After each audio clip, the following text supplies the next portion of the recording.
Repetition, or when something is repeated in a work of art, creates unity, everything feeling like it belongs in harmony in a work of art. Movement, which I'll talk about in the next couple slides, and it can accent a certain part of the art. Looking at this photograph, at the lines that are repeated by these banisters, it creates kind of a spiral movement in this photograph. This repeating in art is often referred to as rhythm. Because all the apples repeated are the same color and about the same size, except for one, the one that is different is accented.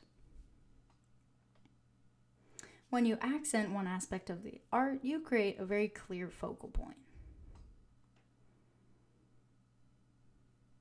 Variation in art creates interest, so the work of art is not boring.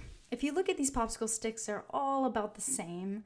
I had a professor in college who said, same is boring, boring, boring. So I'm going to take these popsicle sticks, and even just putting a few in there that have a different wood grain or some dark brown, it creates a little bit more interest. But let's see if we can do more. Breaking one of these popsicle sticks definitely adds variation. Cutting one and having color to it adds not only variation, but a very clear area of emphasis. Having one a completely different color also creates variation. Now, what if I made them all red? Oh wait, now I remember.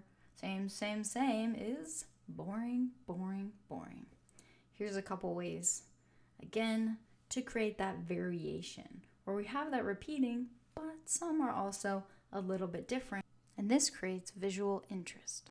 This photograph is a great example of repetition and variation. The circle shape is repeated multiple times, and this table is also repeated. But we get variation because every time the circle is repeated, it gets smaller and more cut off. And even with these tables, there's an object on the first one, there's not on the second, there's a tablecloth on the last two, and the biggest variation, of course, is the girl. M.C. Escher was a famous artist who used a lot of repetition and variation. See if you can identify it in his following works of art. You can see that the birds are repeated but also changed. Also a lot of the square shapes and even the two cities pictured in this art.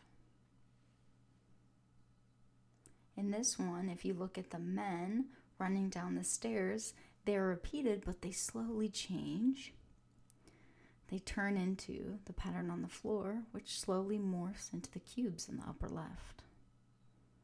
Again, you can see shapes that are repeated, but when they're repeated, they're changed a little bit, showing repetition and variation. This week, you're going to take a photograph, and you're going to make sure that this photograph has a clear focal point, like we talked about in the video week 1, that is also on a third. You're also going to make sure that this photograph is balanced. Watch the video from week 2 if you're not sure what that means. And you're going to make sure that this photograph has repetition and variation, what we talked about in this video today. You'll turn this in Sunday by 11:59 p.m. on Google Classroom.